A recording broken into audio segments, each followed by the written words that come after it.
Well, the Missal is the book that has the prayers and instructions for the celebration of Mass. The priest has a Missal on the altar. He also has a Missal where he starts Mass, and the people often have their own Missal from which they can read the prayers and responses at Mass.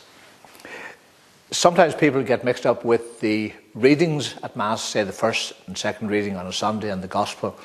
These are not actually part of the Missal itself. They are in a separate book called the Lectionary. And though in some Missals you will find both the prayers of the Mass and also the readings for Mass. So the two are brought together. The Missal is issued in Rome.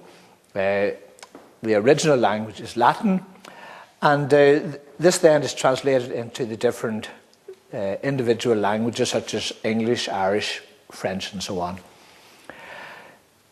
And the importance of having a good translation of the Missal is that the Missal is a point of unity for Catholics across the whole Church. And so the same fundamental faith that's being expressed in English is also the same faith that's being expressed in Irish, French, and other languages. The Missal that we have been using up until now first came into use in 1975, but the Missal itself has been renewed, for example, with new saints. There are new prayers, there are also new Eucharistic prayers. So the new Missal will gather together both what was in the original Missal and also what has been added since then.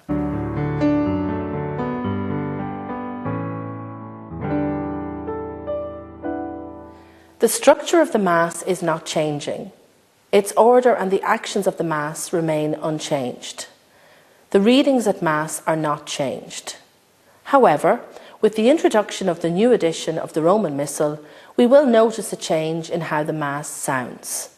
The translations of a significant number of our prayer texts from the original Latin have changed, sometimes by just a change in a particular word or in the word order. Prayers that we have become used to reciting by memory will need to be relearned. Prayers that we are used to hearing the priest say will sound different to us. The style of language we will hear and pray may seem more formal to us and perhaps in parts more complex. But over time, with the praying of these texts, the sound of the Mass will again become familiar to us.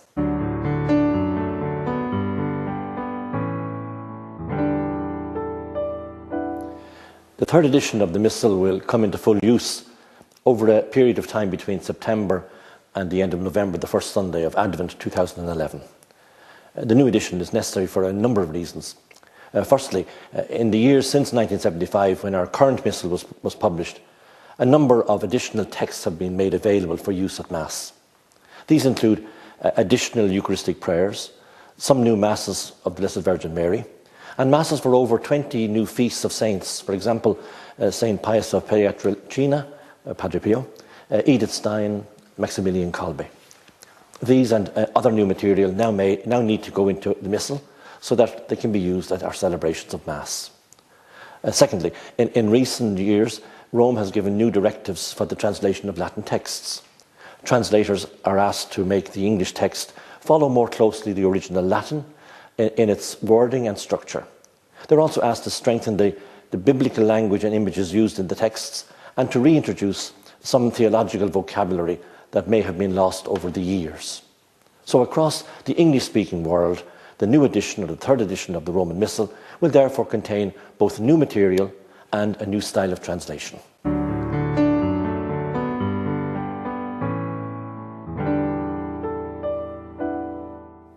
The Missal that we've been using in Ireland since 1975 was approved for use by the Conferences of Bishops and by the Holy See.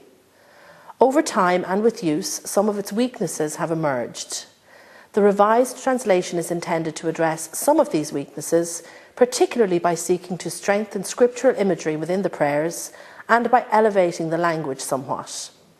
The current translation has served a number of generations of the faithful well and remains the proper and valid form of our prayer together until such time as the new Missal is introduced.